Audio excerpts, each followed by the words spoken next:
Welcome to the Science of Fiction HFY Galaxy Tales. Don't forget to like, subscribe, and tap the notification bell so you never miss a new story from HFY Galaxy Tales. Where humanity always finds a way. Challenge from the stars, the desert, planet of Uranus burned under twin suns. The wind carried red dust across the dueling ground, where alien warriors stood in silence. The crowd was made of many species, but all eyes watched two people standing in the center. On one side stood Princess Irila of the Vornix Empire. She wore black armor with silver edges, and her long white hair flowed behind her like fire. Her eyes were sharp, her voice was cold. Human, I challenge you. You step on Vornix ground. You speak of peace. But peace is earned in battle. Defend your honor or lose it. On the other side stood Jack Ryden, Earth's youngest peace envoy. He wore no armor, no weapon, only a light suit and a translator, earpiece. He looked calm, even though his heart beat fast. He had trained for many missions, but nothing like this. The duel was not part of the plan. He had come to discuss trade, to build peace.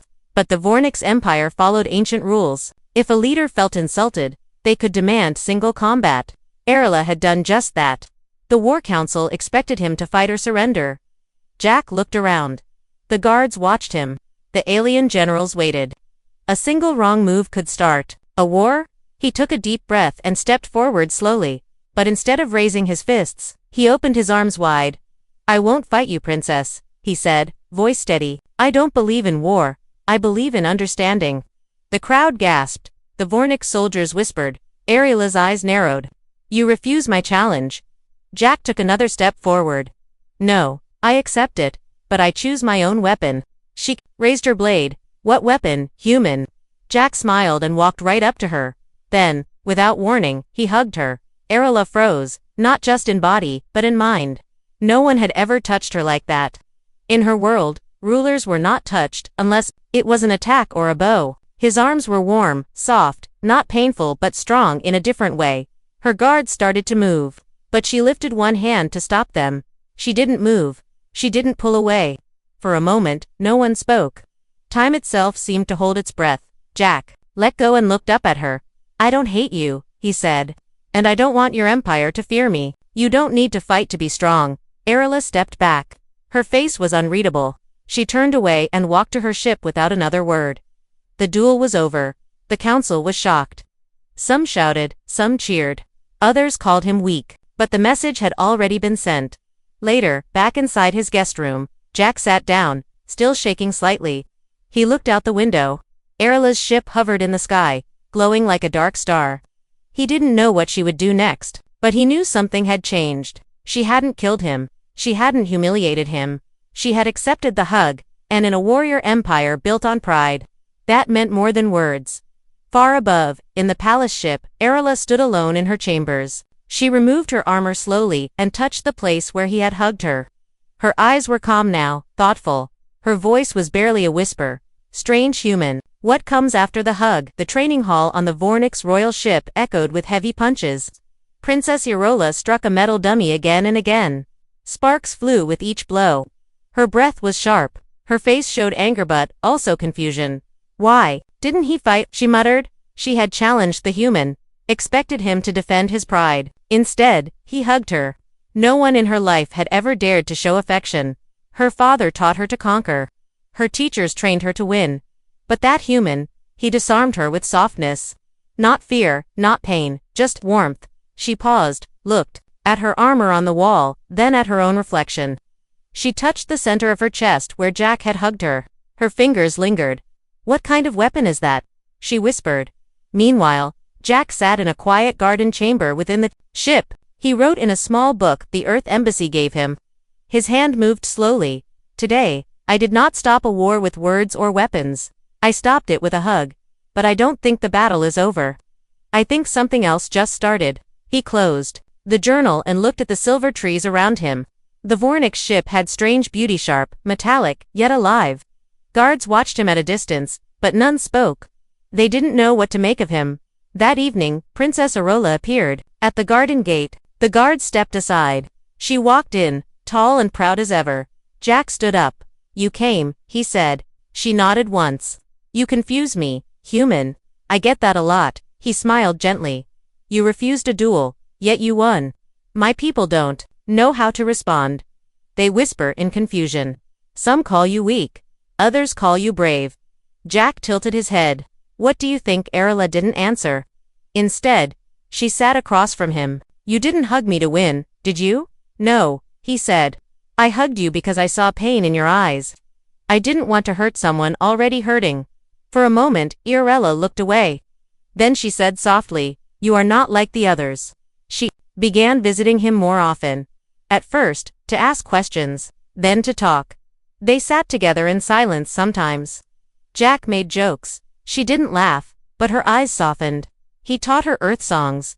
She showed him Vornic star maps. They grew closer, but something deeper was growing too. One night, during a royal ceremony, Arela stood before her council. The room was full of nobles and generals.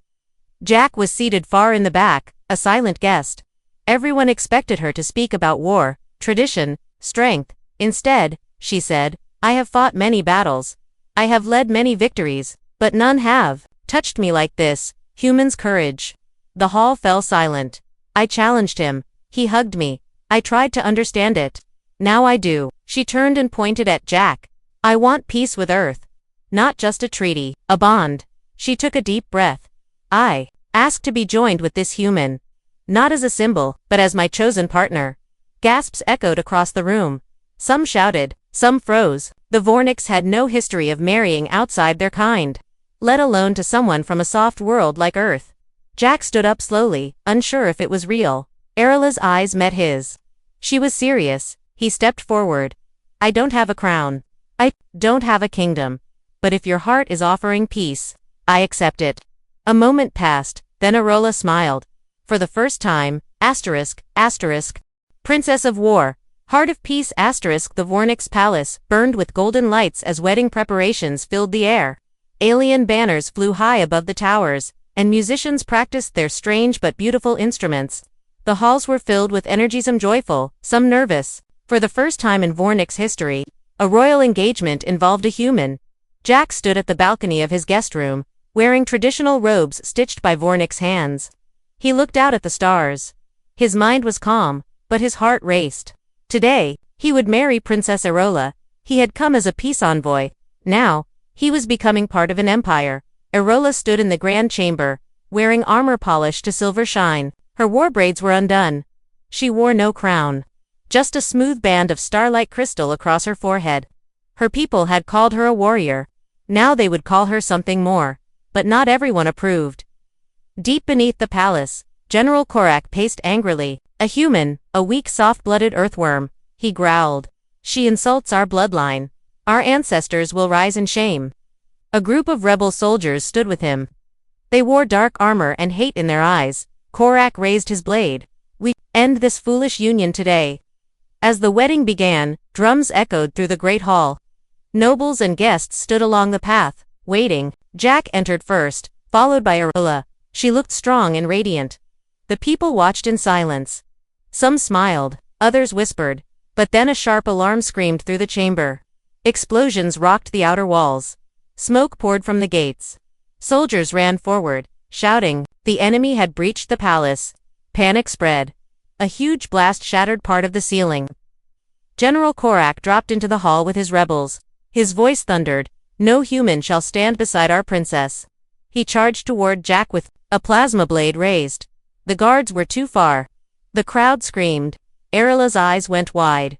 But Jack didn't run. He stood still. Korak's blade came closer. Full of rage, and then Arela leaped in front of Jack, her own shield raised. The blades clashed with a loud burst of light. Sparks flew as she pushed Korak back. Her voice roared, He is mine. I choose him. I love him. Gasps filled the air. Korak snarled. You were born to lead, not to love. Arela's face hardened. He gave me strength without pain. He faced me without weapons. He made me see that peace is not weakness. That is true power. She swung her blade. Korak blocked, but she pressed harder. Her movements were not angry, they were focused. Each step pushed him back. Each strike carried meaning. Doc watched from behind the shield wall, heart pounding. He saw not just a warrior but a woman who had found her own truth.